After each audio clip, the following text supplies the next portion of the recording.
ಅನುದಿನ ಅನುಕ್ಷಣ ಮನೆಯಲ್ಲೂ ಕಲಿಯೋಣ ಕಲಿಕೆಯ ಹೊಸ ಹಾದಿಯಲಿ ಜೊತೆಗೂಡಿ ಹೆಜ್ಜೆಯ ಹಾಕೋಣ ಸಂತಸದಿ ಕಲಿಯೋಣ ನಮ್ಮ ಹೆಮ್ಮೆಯ ಈ ಕ್ಲಾಸಿನಲ್ಲಿ.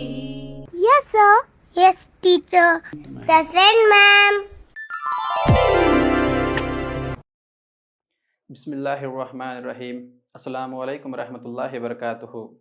अज़ीज़ तलबा व नाज़रीन, आज की संवेदा ई क्लास में आप तमाम का तहे दिल से इस्तकबाल करता हूँ। मज़मून समाजी साइंस जमात शशुम, हिस्सा अव्वल, पेशकश सलमान यस GPT, सरकारी उर्दू हायर प्राइमरी स्कूल घाट बोरल, तालुका हुमनाबाद, ज़िला बीदर। प्यारे बच्चों, सबक की शुरुआत करने से पहले मैं आपको एक कहानी सुनाता हूँ। बगौर समात फरमाइए और उसके बाद पूछे गए सवालात के सही सही जवाब दीजिए।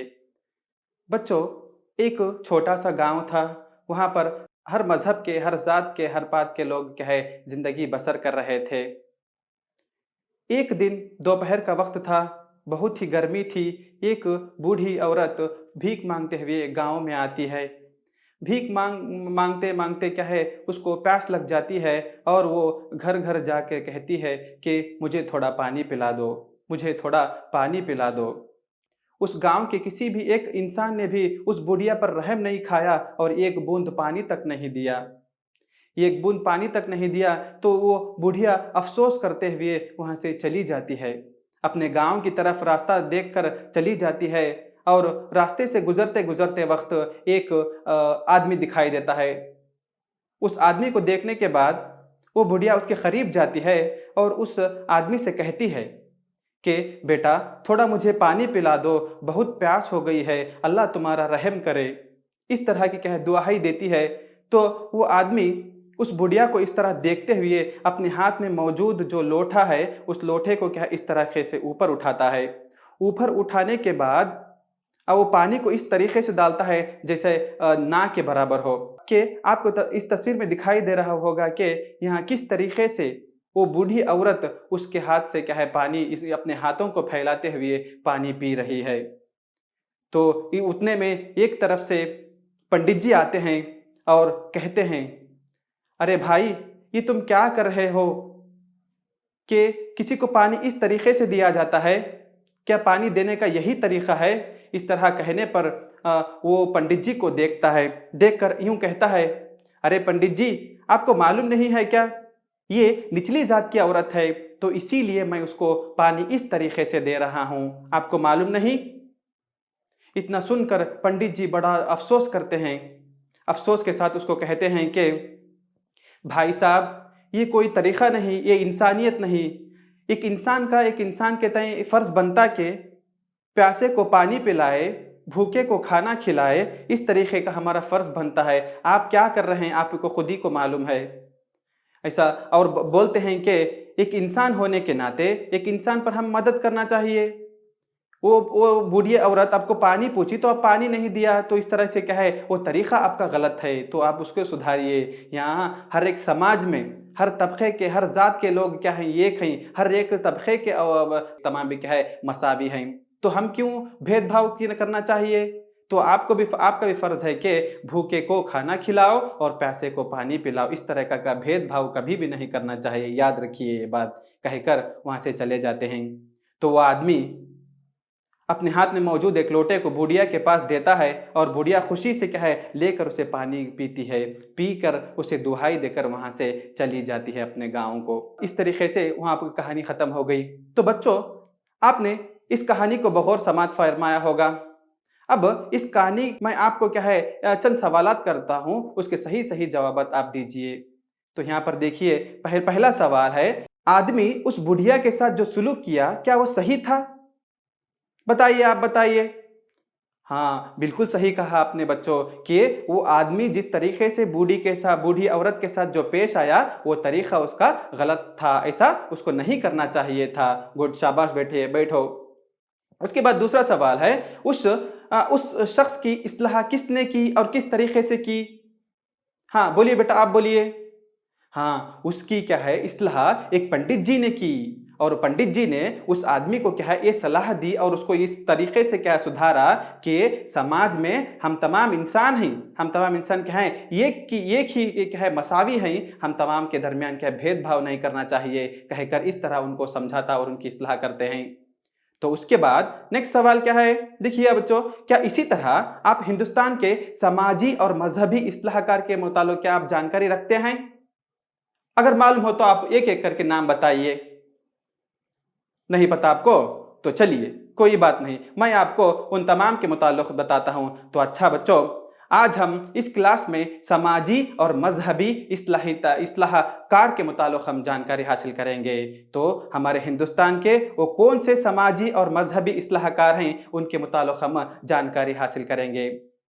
तो सबसे पहले क्या है, ये सबक पढ़ने के बाद, समझने के बाद आपको क्या है हिंदुस्तान के मजहबी इस्लाहकार की ज़िंदगी के बारे में समझेंगे। क्या है, हिंदुस्तान के मजहबी इस्लाहकार की ज़िंदगी कैसी थी उसके मुताल्लिक़ आप जानेंगे, और मजहबी इस्लाहकार के उनके फ़िक्रात कैसे थे, अफ़कार कैसे थे, और उनके इस्लाह समाज में किस तरह की इस्लाह थी, वो तमाम के मुताल्लिक़ आप जानकारी हासिल करेंगे। तो आपको उनकी इस्लाह के बारे में बताने से पहले मैं आपको बताता चलूँ कि भारत में कई अजीम हस्तियों का जन्म हुआ है। उन्होंने अपने मजहबी तालीमात के साथ साथ समाज की इस्लाह करने की कोशिश की है। वो इस्लाह करने के साथ साथ क्या है, उनके इस्लाहात ने लोगों में पाए जाने वाले गलत अकायद, रस्म रिवाजात, रीति रिवाजात को क्या है एक सही करने की, इस्लाह करने की कोशिश उनके एक ज़रिए हुई है। तो हमें वो जो पिछले ज़माने के जितने समाजी और मजहबी इस्लाहकार गुजरे हैं, उन तमाम के असरात को हम आज भी दौर हाज़र में मौजूदा दौर में भी क्या है उनके असरात को हम देख सकते हैं प्यारे बच्चों।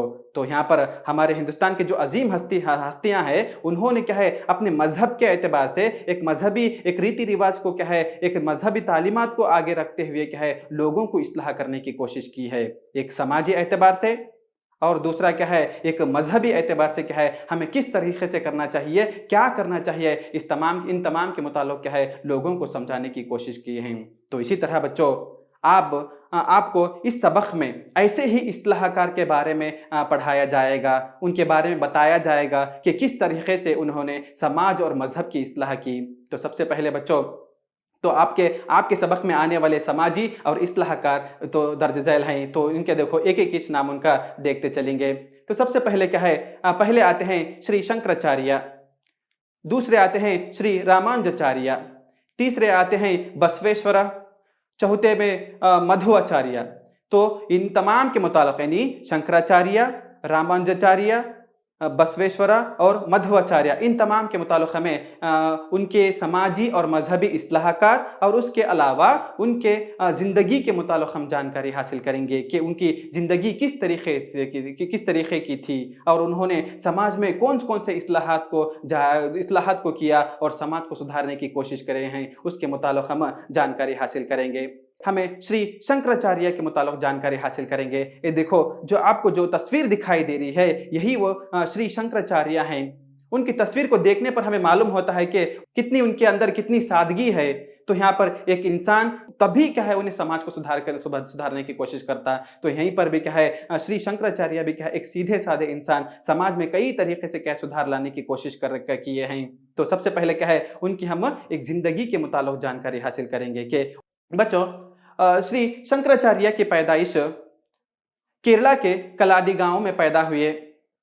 उनके वालिद का नाम शिवागुरु था और वालिदा का नाम आर्यांबे था। अब शंकराचार्य की उनकी फितरत कैसी थी, यहाँ शंकराचार्य क्या है बचपन ही से क्या है अपने वालिदैन का कहा माना करते थे। उसके साथ साथ क्या है वो बहुत ज़हीन नशीन हुआ करते थे। वो उनकी जहानत ऐसी थी कि बड़ों को क्या है एक मुकाबला यानी टक्कर के बराबर थी। मिसाल के तौर पर आपको बताता चलूं कि शंकराचार्य क्या है महज 8 साल की उम्र में क्या है चारों वेदों को क्या पढ़ लिया। अब 4 वेद को से आपको पता है, बोलिए अब एक एक करके चारों वेदों के नाम बताइए, किसको आता है बोलिए। ओके कोई बात नहीं, मैं बताता हूं कि पहले देखो 4 वेद कौन कौन से हैं, वो ऋग्वेद, यजुर्वेद, सामवेद और अथर्ववेद। ये चारों वेद क्या है शंकराचार्य महज 8 साल की उम्र में क्या है पढ़ लेते हैं। तो ऐसा कहा जाता है कि ये जो वेद हैं, ये वेद यहाँ पर के बड़े बड़ों को क्या है पढ़ने नहीं आता, बड़े बड़ों को क्या है समझ में नहीं आता। तो यहाँ पर एक छोटे से बच्चे यानी 8 साल के हैं, अभी क्या है उन्हें ज्यादा उम्र नहीं है, उस छोटी सी उम्र में क्या है एक तमाम वेदों, चारों वेदों को क्या है उन्होंने एक ज़हन नशीन करते हैं, उसको पढ़ समझ कर क्या है उसके अलावा अलग अलग अलग अलग तालीमात को हासिल करने के बाद क्या है उन्होंने एक फ़लसफ़े को पेश करती हैं जिसका नाम क्या है अद्वैत फ़लसफ़ा यानी वहदानी फ़लसफ़ा क्या है जारी करती हैं। और परमात्मा दोनों भी क्या है सिर्फ एक है, वाहिद है, वहदानी है। तो इसी के चलते क्या है उन्होंने एक अद्वैत फ़लसफ़े यानी वहदानी फ़लसफ़े को पेश करती हैं। उनकी ज़िंदगी के बारे में जानकारी हासिल करने के बाद श्री शंकराचार्य समाज में किस तरीके से क्या है अलग अलग अलग तरीके से क्या किस तरह के समाजी एतबार से और मजहबी एतबार से क्या है किस तरह के इस्लाहात कर को हैं उसके मुतालिक हमें जानकारी हासिल करेंगे। यहाँ मठों की तस्वीर को दिखाया जाएगा आपको। सबसे पहले आने वाली मठ कौन सी है? बद्री मठ जो रियासत उत्तराखंड में है, आप इसे देखिए, बगौर देखिए। नेक्स्ट द्वारका का मठ जो रियासत गुजरात में मौजूद है, और पुरी का मठ यानी रियासत उड़ीसा में मौजूद है। उसके अलावा श्रृंगेरी का मठ यानी रियासत कर्नाटक में ये तमाम मठ हैं। तो यहाँ पर क्या है अलग अलग अलग मठों को बताया गया है। सबसे पहले क्या है बद्री की मठ जो उत्तराखंड रियासत में मौजूद है। उसके अलावा ये जो देख रहे हैं आप स्क्रीन पे द्वारका का मठ जो गुजरात रियासत में है। उसके अलावा पुरी का मठ जो उड़ीसा रियासत में है, और लास्ट आने वाला जो मठ है वो श्रृंगेरी का मठ है जो हमारे कर्नाटक रियासत में मौजूद है। तो इस तरीके से क्या है उनके इस्लाहात में एक पहला इस्लाहात का नुक्ता यह है कि श्री शंकराचार्य क्या है अलग अलग एतबार से क्या है यहाँ पर उत्तराखंड में, गुजरात में, ओडिशा में और क्या है कर्नाटक में अलग अलग अलग अलग मठों को क्या है तामीर करके बनवाती, उसे कायम करती।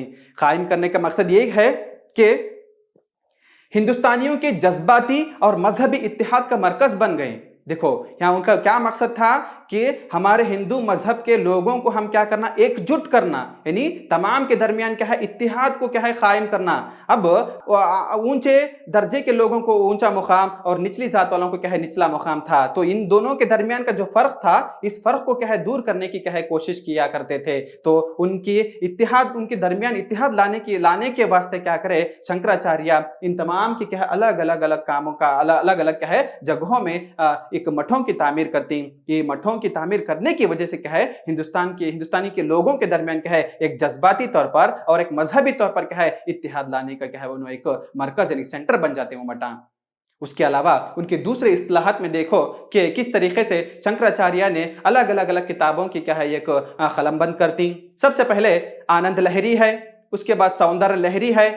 ये तमाम किताबें क्या है, ये किताबें अब समझो कि शंकराचार्य हिंदुस्तान के अलग अलग अलग कोनों में क्या है एक वक्त में बैक वक्त में क्या है जाकर लोगों की इस्लाह नहीं कर सकते थे। तो इस तरीका भी अपने के मेरी जो किताबें हैं, किताबों के जरिए उसमें उन किताबों में क्या है या धर्म क्या है, धर्म किसे कहते हैं, मजहब किसे कहते हैं, इत्तिहाद किसे कहते हैं, हमें भेदभाव को किस तरीके से दूर करना चाहिए और अपने आप में क्या है इत्तिहाद को किस तरह से बरकरार रखना चाहिए, ये तमाम के बारे में क्या है आनंद लहरी होंदे या सौंदर्य लहरी होंदे या अलग अलग अलग किताबों में क्या है तमाम मालूमात को क्या है उसमें कलम बंद कर को लोगों तक पहुंचाने की कोशिश करते हैं। तो इस तरीके से ये इस्लाह करने की क्या है ये भी एक जरिया बन चुके थे। उसके अलावा उनकी लिखी हुई क्या है तो उनकी एक मशहूर किताब जो क्या है भज गोविंद का जो किताब है वो किताब क्या है तमाम किताबों में क्या है एक मशहूर और आला मुकाम रखने वाली किताब है, जिसमें बताया गया किस तरीके से क्या है मजहब को हमें क्या है मानना, हमारा मजहब क्या सिखाता। तो आप सुने होंगे कि मजहब नहीं सिखाता आपस में बैर रखना। तो यहाँ पर क्या है आपस में तुम ना लड़ो, आपस में तुम क्या है इत्तेहाद और इत्तेफाक का क्या है मुजाहिरा करो। अकबर को क्या है अलग अलग अलग किताबों के जरिए शंकराचार्य लोगों के दरमियान इत्तेहाद और इत्तेफाक लाने की क्या है कोशिश किया करते थे। ये भी उनकी इस्लाहात में से एक इस्लाहात है। तो यहाँ पर सिर्फ उन्होंने 32 साल की उम्र में क्या इतने कारनामे अंजाम दिए हैं। बच्चों एक नौकरी ही हासिल करना हो तो यहाँ पर उसे क्या है 30, 35, 40, 45, 50 साल तक भी क्या है उसे एक सफर करना पड़ रहा, कोशिश करना पड़ रहा, तब जाकर भी उसे क्या है कामयाबी नहीं मिल रही। तो यहाँ पर महज 32 साल की उम्र में क्या है एक समाज को सुधारने का काम किया कर रहे थे, एक समाज को सीधा रास्ता दिखाने की कोशिश कर रहे थे, एक समाज को क्या है एक अंधे अकायदों को दूर करने की कोशिश कर रहे थे। ये महज 32 साल की उम्र में वो शंकराचार्य के जरिए होने वाला एक काम था। तो इस तरीके से क्या है शंकराचार्य की जिंदगी के बारे में और शंकराचार्य की क्या है इस्लाहात के मुतालिक हमें जानकारी हासिल करें। तो बच्चों, आप तमाम को शंकराचार्य की जिंदगी और उनकी इस्लाहात के बारे में आपको मालूम हुआ होगा, तो इससे मुताल्लिक़ मैं आपसे चंद सवालात करता हूं, उसका सही जवाब दीजिए। यहाँ पर देखिए, सबसे पहले क्या है, श्री शंकराचार्य की पैदाइश किस रियासत में हुई? आप बताइए बेटा। वेरी गुड, कहां पर हुई इनकी पैदाइश? हाँ, श्री शंकराचार्य की पैदाइश क्या है, केरला के क्या है कलाडी गांव में पैदा हुए। मतलब उन्होंने रियासत केरला से ताल्लुक रखने वाले थे, तो उनकी पैदाइश कहां हुई? केरला में हुई। तो नेक्स्ट सवाल देखो, शंकराचार्य ने किस फलसफे को पेश किया? बताइए, रेज योर हैंड्स। हाँ बोलिए बेटा, आप बोलिए। तो सही कहा आपने कि शंकराचार्य के जारी किरदा एक फलसफे का नाम क्या था? अद्वैत था। इसे जिसे हम उर्दू में वहदानी का बोलते हैं, यानी वहदानी फलसफे को, यानी अद्वैत फलसफे को उन्होंने पेश किया। तो अच्छा, तीसरा सवाल, शंकराचार्य की लिखी हुई कोई भी एक किताब का नाम बताइए। हाँ बोलिए बेटा, आप बोलिए।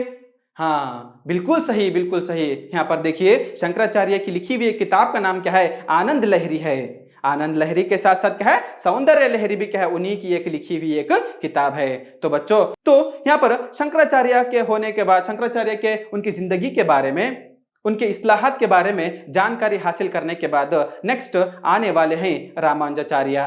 तो हमें नेक्स्ट रामानुजाचार्य की जिंदगी के बारे में जानकारी हासिल करेंगे। बच्चों, रामानुजाचार्य जो आपको तस्वीर में जो दिखाई दे रहे हैं, यही रामानुजाचार्य हैं। रामानुजाचार्य भी क्या है, शंकराचार्य की तरह बिल्कुल सीधे साधे इंसान, सादगी भरे इंसान हैं। समाज को और मजहब को क्या है, एक तालीमात के जरिए सुधारने की जिम्मेदारी अपने कंधों पर ले रखे थे। क्या है, चेन्नई के करीब श्री पेरम्बूर में रामानुजाचार्य की पैदाइश हुई। उनके वालिद का नाम क्या है? केशव दीक्षित था। वालिद का नाम क्या है? केशव दीक्षित था। और वालिदा का नाम क्या है? कांतिमती था। तो यहाँ पर क्या है, यहाँ इन्हों भी क्या है ज्यादा जहीन नशीन थे। तो यहाँ पर तमिलनाडु रियासत के क्या है शहर कांची में शास्त्रों की तालीम हासिल की। देखो, कांची के मुतालिक ये कहा जाता है कि उस जमाने में कांची एक ऐसा मरकज था, एक ऐसा सेंटर था जहां पर क्या है मजहबी तालीमात के अता करने के लिए क्या है बहुत ही मशहूर और फेमस हुआ करता था। तो वहां पर क्या है, शहर कांची में शास्त्रों की तालीम हासिल करने के लिए वहां गए थे, और वहीं पर क्या है एक कांची में शास्त्रों की तालीम हासिल किए रामानुजाचार्य। तो यहाँ पर शास्त्रों की तालीम के अलावा दीगर कई सारे क्या है तालीमात को हासिल करने के बाद उन्होंने तमाम का एक निचोड़ बनाकर क्या करती हैं, एक फलसफे को पेश करते हैं, जिसका नाम क्या है विशिष्ट अद्वैत, यानी खास वहदतुल वजूद कहलाता है। इस तरीके के क्या है एक फलसफे को पेश किया। यहाँ पर अब देखिए, यहाँ शंकराचार्य ने जिस तरह अद्वैत फलसफे को क्या जारी किया था, तो उसी तरह रामानुजाचार्य भी क्या है विशिष्ट अद्वैत क्या है एक फलसफे को जारी करती।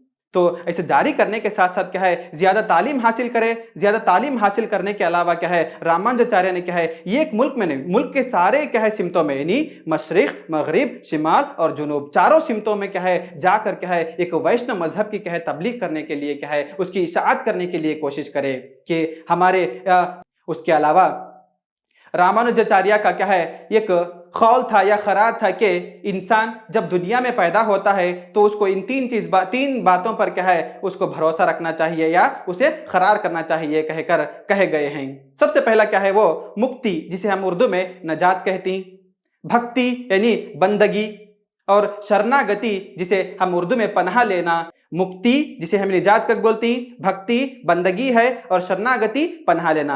अब समझो, मिसाल के तौर पर एक इंसान पैदा हुआ तो उसे आखिरकार एक ना एक दिन मरना ही होगा। तो मरने के बाद क्या है वहां पर एक जन्नत और जहन्नम का फैसला होने वाला है, ये आप तमाम को भी मालूम ही है। तो रामानुजाचार्य का भी कौल था कि हमें मरने के बाद हमारे अच्छाइयों और नेकियों को क्या है मद्देनजर रखते हुए भगवान यानी अल्लाह हमना क्या है जन्नत में डालता तो हमें मुक्ति हासिल होती, निजात मिलती, तो हमें दुनिया में रहकर अच्छे काम करना चाहिए, कबीर को उनका कौल था। उसके अलावा दुनिया में हमें जीते जी क्या है खुदा की क्या है बंदगी करना, यानी भगवान की क्या है भक्ति में रहना। हमें हर हमेशा क्या है पूजा पाठ करो, इबादत करो, दुआएं करो और के खुदा के बताए हुए बातों पर चलो, कबीर को क्या है वो बताने वाले रामानुजाचार्य भी हैं। उसके अलावा एक शरणागति का बल्कि और एक क्या है एक अहम हिस्सा है, तो वो क्या है पनाह लेना, यानी अपने आप को खुदा के हवाले करना। तो हमें खुदा जो भी रास्ता बताया है उस रास्ते पर क्या हमें अमल करना पड़ता, एक सही रास्ता हमें इख्तियार करना पड़ता। ये तीन बातें यानी मुक्ति, भक्ति और शरणागति जिस इंसान के अंदर है उसे क्या है मुक्ति मिलती, तो यहाँ पर क्या मरने के बाद क्या है उसे जन्नत मिलती। ककबुल को क्या है इनका एक कौल व करार था। तो इस तरीके से क्या है यहाँ पर तमाम भी अच्छाइयाँ हैं, खूबियाँ हैं। इतने खूबियाँ रहने के बावजूद भी क्या है जब वो तमिलनाडु रियासत में थे, जब वहाँ पर हुकूमत करने वाले क्या है चोला हुक्मरान वाले हुकूमत कर रहे थे, यहाँ पर चोला राजाओं के जुल्म और सितम से तंग आकर क्या करती वो तमिलनाडु को तर्क करती। तर्क करने के बाद क्या है जो पड़ोसी रियासत है, जो हमारी कर्नाटक रियासत है, वो तमिलनाडु से सीधा क्या है कर्नाटक को आती। जब कर्नाटक को आने के बाद यहाँ पर क्या है उसी तरह जिस तरह चोलाओं की हुकूमत तमिलनाडु में थी उसी तरह क्या है कर्नाटक में भी क्या है होयसला राजाओं की हुक्मरानी थी। तो होयसला राजाओं की हुक्मरानी में यहाँ के हुक्मरान जिसका नाम क्या है विष्णुवर्धन है, वो विष्णुवर्धन क्या करता रामानुजाचार्य को एक मेलकोटे मंदिर में क्या है उनको पनाह देता। देख बच्चों आपको जो इस तस्वीर में जो दिखाई दे रहे हैं यही वो मेलकोटे की मंदिर है जिसमें रामानुजाचार्य को विष्णुवर्धन ने पनाह दी थी। समाज की इस्लाह करने लगे, तो इस तरीके से क्या है उनकी एक जिंदगी के मुताल्लिक़ था। तो उनकी ज़िंदगी के मुताल्लिक़ हमें जानकारी हासिल करने के बाद क्या है हम उनकी इस्लाहत के मुताल्लिक़ जानकारी हासिल करना चाहिए। तो देखिए पहला इस्लाहत क्या है, हाँ जात पात के भेदभाव की मजम्मत की। देखो उस दौर में यानी रामानुजाचार्य के दौर में भी क्या है एक समाजी एतबार से मजहब के एतबार से लोगों को क्या है ऊंच नीच में क्या है तब्दील किया जा रहा था। तो वो तमाम बगौर उन्हें देखने के बाद लोगों को बताती कि ये हमें तमाम भी क्या है ये इंसान है, यहाँ पर कोई सा भी क्या है मजहब नहीं, कोई सी भी जात नहीं, तो हमें क्या है एक जात के मामले में क्यों इस तरह हमें लड़ रहे हैं, ऐसा नहीं करना चाहिए। अकबर को क्या करती जात पात की क्या है भेदभाव की मजम्मत करती, जोरों से मुखालिफत करती। मुखालिफत करने के बाद लोगों को क्या है सरासर बताती कि ऐसा हमें अशद नहीं करना चाहिए, हम आपस में क्या है एक भाईचारे की तरह जिंदगी बिताना चाहिए। इस तरीके से क्या है उन्होंने एक समाज की इस्लाह करने पर आगे बढ़ती। उसके अलावा यहाँ पर निचली जात के लोगों को क्या है मेलकोटे में दाखिला का मौका फराहम किया गया। देखिए आपको पहले ही बताया गया है कि जब वो तमिलनाडु को तर्क करने के बाद कर्नाटक रियासत को आए तो वहां पर यहाँ के हुक्मरान होयसला हुक्मरान विष्णुवर्धन ने उन्होंने क्या है मेलकोटे की मंदिर में एक पनाह दी थी, रहने की जगह दी थी उनको। तो उस मंदिर का इस तरह का निजाम था कि उस मंदिर में सिर्फ ऊंचे तबकात के लोग यानी ऊंचे जात के लोग उताज क्या है वहां पर आ सकते थे। तो यहाँ पर निचली समाज में जो निचली तबकात के जितने भी जात हैं देखो उनको वहां पर आना क्या है ममनू करार दिया गया था। इनकार कर रहे थे कि ये निचली जात वाले हैं, इन्होंने हमारी मंदिर में नहीं आना। इस तरह का क्या है वह खौल था, इस तरह की क्या है उनको एक मुश्किलात का सामना करना पड़ रहा था।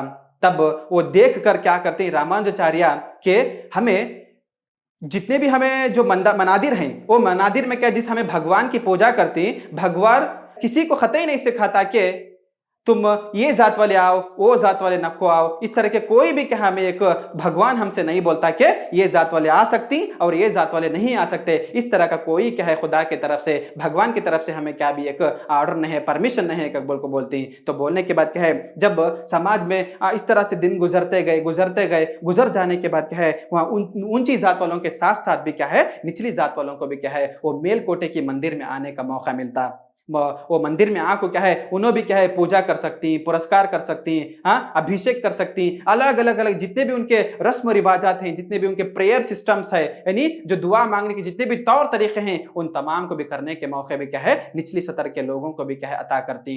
तो ये सबसे बड़ा क्या है सुधार किसका रामानुजाचार्य का है, जो एक मंदिर जो बड़े जातों के लिए क्या है मुखीम थी, उसी मंदिर में क्या है निचली जात वाले भी क्या है बिना डरे आजादी के साथ क्या है आकर वहां पूजा पुरस्कार कर सकती। ये भी एक समाज में क्या है इस्लाह लाने की कोशिश श्री रामानुजाचार्य ने किए हैं।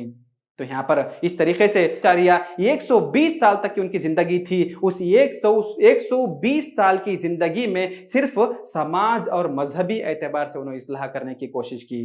देखो एक इंसान कब इस तरह का बनता, जब उन्हें समाज में खुद अपनी आंखों से देखे कि समाज में किस तरीके की परेशानी है, समाज में किस तरह का भेदभाव है, समाज में लोग किस तरह का क्या है फिरकावारियत कर रही, जात पात कर रही, ऊंच नीच कर रही, ये तमाम भी क्या है बगौर अपनी आंखों से देखने के बाद क्या है उन्होंने एक जो फलसफे को पेश किया था, उसी फलसफे के तहत क्या करें लोगों को क्या है एक सही राह दिखाने की कोशिश किए हैं। सही राह दिखाने की कोशिश करने के साथ साथ क्या है समाज को आगे बढ़ाने का भी उन्होंने एक काम कर रहे थे। तो इस तरीके से रामानुजाचार्य के क्या है इस्लाहात भी हमें देखे। तो यहाँ पर बच्चों अब तक क्या है शंकराचार्य और रामानुजाचार्य की जिंदगी के बारे में और उनके इस्लाहात के मुताल्लिक़ हमें जानकारी हासिल करें। तो मैं उम्मीद करता हूं कि आपको ये तमाम भी क्या है उनकी जिंदगी और उनके इस्लाहात समझ चुके होंगे। तो उससे मुताल्लिक़ मैं आपसे चंद सवालात करता हूं, उसके सही सही जवाब दीजिए। समझे? हाँ, ओके। तो देखो सबसे पहला सवाल क्या है, शंकराचार्य के वालिदैन का नाम बताइए। हाँ, राइज योर हैंड। कौन बोलती? हाँ बोलो बेटा, आप बोलो। हाँ, शंकराचार्य के क्या है वालिद का नाम शिवा गुरु और वालिदा का नाम आर्यांबे था। बिल्कुल सही कहा बेटा आपने। Very good, sit down. तो देखो इसी तरह दूसरा सवाल, शंकराचार्य ने रियासत कर्नाटक के कौन से गांव में मठ तामीर किया?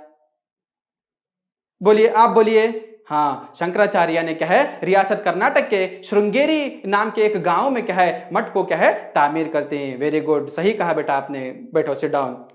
उसके बाद तीसरा सवाल देखिए। तीसरा सवाल, रामानुजाचार्य का पेश किरदा फलसफा कौन सा था? हाँ बोलिए बेटा, आप बोलिए। हाँ बिल्कुल सही कहा आपने। रामानुजाचार्य का पेश किरदा एक फलसफा का नाम क्या था? विशिष्ट अद्वैत था। विशिष्ट अद्वैत रामानुजाचार्य का पेश किरदा एक फलसफा था। वेरी गुड, सिट डाउन बेटा। उसके बाद देखो नेक्स्ट सवाल, रामानुजाचार्य को कर्नाटक में कौन से राजा ने पनाह दी? आप बोलो बेटा।